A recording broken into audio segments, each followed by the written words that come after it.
Welcome back to Born to Praise TV channel. We are created to praise and worship God.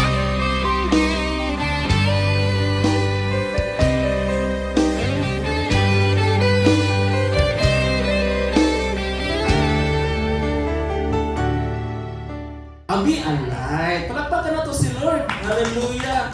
Yun na naman account-inspired, no? Little grace to God. Hindi, dako na din siya. Be alive na. Dako na din kayo. Kay musika na magin siya. Amen! Hallelujah. Musika na din, no? Ingon anak, mga anak sa Diyos, mga insoon. Okay? He created the universe or His beloved. Kisa man yung beloved, ikaw na? No? Ikaw na ang beloved sa Diyos. Ikaw na pinalangga sa Ginoo. Tanawa na imong tapat, tantawas mata. Gipakamatian na ni Jesus. Mauna nga, ang pingi ang imuhang kinabuhi. Amen. Ina imong tapat, ang pingi love, imong kinabuhi love. Ang pingi kay palangga tas Ginoo, beloved son, beloved daughter, beloved santa. Amen. Muna nga, kinabuhi ang makapahimaya sa Ginoo because we are perfectly created by God. Mauna, according to His image and likeness. Muna magmaya ang tanan mga igsoon because God at the beginning, He created you and me. Then He said, ingon siya nga, it was very good. Maayo kaayo mga igsoon. Hallelujah.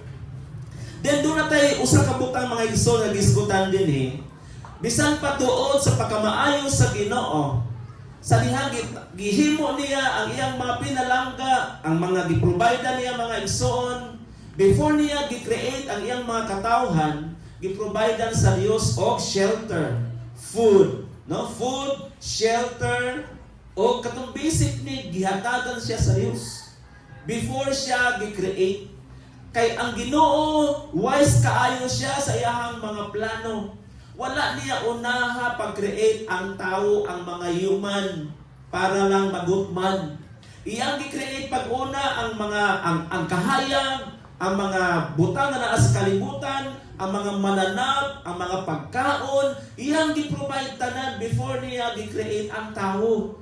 Tungod kay na siya muna-una kasing-kasing nga kung iyang i-create ang tao at during day 1, niya way gikaon. Unsa may mahitabo sa tao? Kinsa may basulon?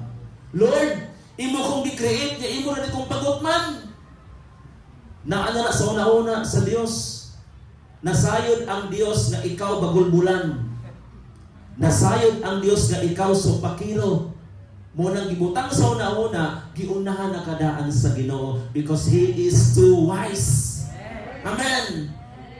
Maalamon ang Dios. Could you imagine what si advisor? Kung baga siya atong abogado kung magkasalata, iyahatang duphan, iyahatang ipakawalay sala, nga kinintawhan na walay sala, nagtuo din ako, anak din ako, nagsalib din ako, munang padalipon sa Ginoo, naagyon di mo. Naa natong tanan. Because of His greatness, because of His love and mercy, beloved. Pero unfortunately, bisan pa sa pagkamaayo sa Ginoo, dunay nag-doubt sa Dios. Dunay nag-doubt sa Ginoo, dunay nagduha-duha sa iyang mga pulong. Kay mag-ingon ganitang dunay nag-doubt sa Dios mga igsoon. Kung ang tao unbelievable, kung ang tao doubtful, meaning nagduda siya sa Dios, nagduha-duha siya sa Ginoo. Kay ang Dios, ang pulong o ang Dios usara. John 1:1. Sa sinugdan, mao ang pulong, o ang pulong uban sa Dios, o ang pulong Dios. See? So kung makaduwang ka sa pulong sa Ginoo, nagdoubt ta, nagduda ta sa Dios. Right? Vice versa. Mao ni mga igsoon ang weaknesses or ang weakness sa tao. Nga despite ang Dios maayo sa iyang kinabuhi, gitawag ta niyang beloved, pero naay taong musungay gyud sa pagkamaayo sa Ginoo. Kanunay nag-disobey. Kanunay nagsungay, nagsuwail sa pagkamaayo sa Ginoo mga igsoon. He is doubting God's love and judgment. So since nag-doubt man ang tao mga igsoon, giunsa man kini paghitabo. dunay niabot nga ruin sa tao. Sa dihang gisgutan sa Dios sa Genesis chapter 3, 1 to 5. Kung imo nang basahon mga igsoon, Genesis chapter 3, 1 to 5, nakita dito mga igsoon, labi na diha sa bersikulo, sa dihang gitintal si Adan, unang gitintal si Eva. Niingon sa dito nga, pwede ka mong makakaon sa tanang nga mga gitanom na niturok ni ining paraiso. Gawas lang sa usa kakahoy nga naas taliwala. See? Mouli ka man sa Ginoo mga igsoon. Nga nalimot sila nga biyan ana sila ni Adan o ni Eva luyon niya ng tanan, gipahimangnuan sila sa Ginoo, gibilinan sila sa Ginoo. Mouni test sa usa ka tawo nga kung unsa siya kasulit diha sa iyang pagtuo sa Dios. But one day, gitest ang pagkasulit sa tao ngadto sa Dios. Pero wala diha nahitabo mga igsoon tungod kay natintal man sila. Human makakaon si Eva sa bunga nga ginili sa Dios, iyang gibasod ang iyahang bana nga mao si Adan. Human nakakaon si Adan sa kalami sa bunga, naobri ang iyahang mga mata, nakakita siya sa mga butang nga di dapat niya makitaan. O mauna na naulaw sila nga, hubog di ay ni. Riba? Dito nakadescribe sila kung unsay maayo o unsay dautan. O sa may dautan ana mo nakita. O may dautan ana. Pero nganong nakaingon man kang hubog man di ay ni. Is there anything wrong with that? Pero naana ang pagka-negatibo sa tao because the doubt enters in. In other words, sin comes in. Nisulod ang sala. O mauli na kaparuwin sa tao mga igsoon. Kung atong basahon sa Genesis chapter 3 verse 5. Gisulti kini sa Dios kaninyo kay nasayod man kun siya nga kung mukaon kamo niini maabli ang inyong salabutan. O di ba? Lindot kaayo ang mensahe siyawa igsoon. Makadani. No?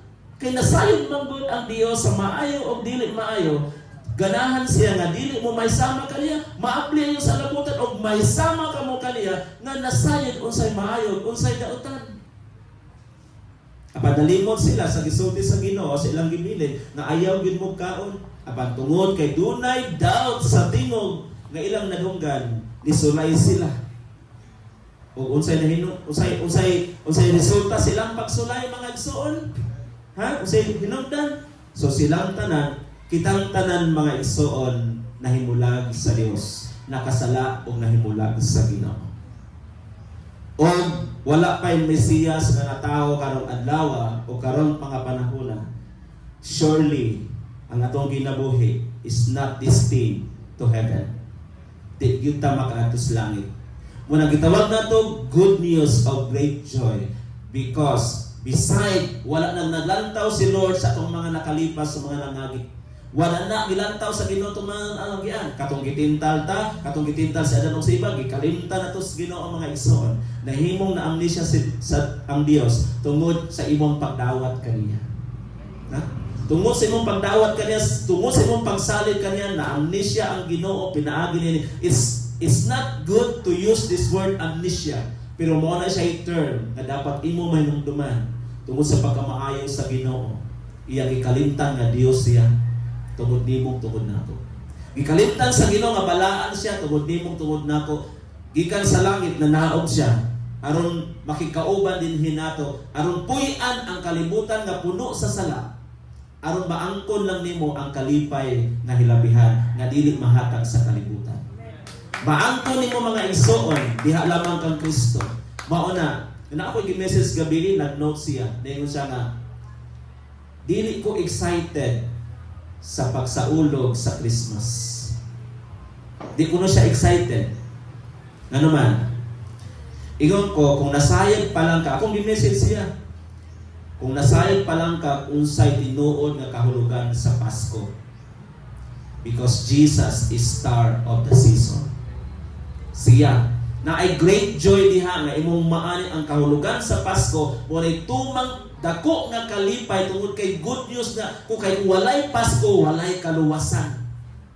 Walay Pasko, walay kinabuhing dayon magson nga atong mapupo kuha gikan sa Ginoo. Muna ang Luke chapter 2 verse 20 mga igsoon, dako kani siya remarkable things ato ang mga kinabuhi all throughout the globe. Muna nga kung magkuan ganita mga igsoon, we are not looking for the gift. Kani siya mga igsoon is just a pakapin lamang gini, pero this is just a secondary, pero ang primary mga igsoon si Lord, si Jesus. Kaya natawa mga igsoon. Sa tunod ko ng mga tao sa iyo pa kayo patakamata, nanguyog na giuyog na ng gate, kay musulod, kay mga yung pinaskuhan. So mga ko paghatag sa pinaskuhan, na di man mahatag, kinanglan mong likuran, o pasakton, pasa nyo mag-ana agad ba? Kung man ani ihatag ni. Kung wala mo, di ko matagal ani. Tinood na. Right? Huh? Dalaygon ang Ginoo ang mga igsoon. Yung anak abundansya manggod ang Dios. Ang uban mga igsoon, di na mo ato sa church. First year na mo din sa Buanggita. Wa mo'y tao ng simbahan. Kaya nga naman, tuwas kalsada, baka kay panon. Tuwa po dito ang mga Kristuhanon. Nagsunod-sunod, daladala ng supot. Tungod kay wala pa yun sila nabain sa pulong sa Ginoo. Kung unsa ang kalipay nga kung magsaulog tag Pasko sa tinuod anay lang. Di nato mabalaan, di nato makulit sa kalipay mga igsoon. Kung imong nasayran lang, kanang gipasaylo imong sala, ikalimtan imong sala mga igsoon. Dili ba di ay nato hatag dakong selebrasyon? Di kay mga house to house ta dito, may nag-evangelism na kay okay kayo. Amen? Magdala itong supot, abot ang dumagitin, di kang sa Buanggita, pinugdawin, puno lang, uskasakong kindi. Amen.